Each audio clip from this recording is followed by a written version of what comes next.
جهل وظلم، فرقة وقطيعة، شرك وضلال.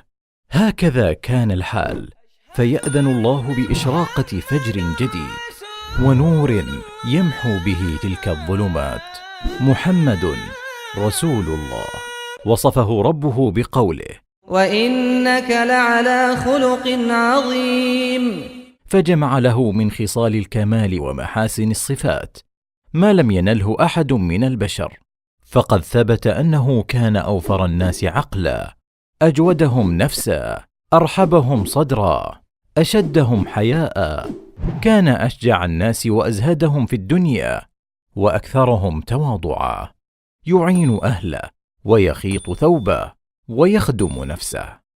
يزور المسلمين وغير المسلمين، ويعود مرضاهم ويدعوهم إلى الخير. كان صادق اللهجة، راسخ المبدأ، أعدل الناس، أرفقهم بالضعفاء، أنصف المرأة والطفل، وشملت رحمته حتى الحيوان. أثنى عليه حتى المنصفون من غير المسلمين.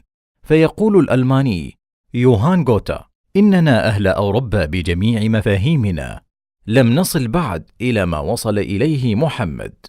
ويقول الإنجليزي جورج برنارد شو: إن العالم أحوج ما يكون إلى رجل في تفكير محمد. بل قال تولستوي الأديب العالمي: إن شريعة محمد ستسود العالم لانسجامها مع العقل والحكمة.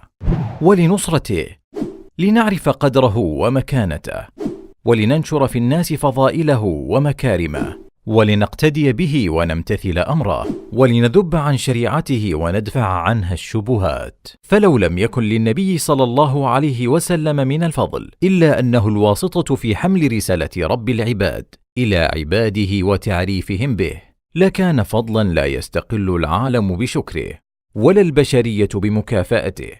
فقد عاش حياته يبلغ الخير لأمته، ولم يكتف بهذا، بل سأل ربه أن يشفعه فيهم يوم القيامة. وصدق الله: وما أرسلناك إلا رحمة للعالمين.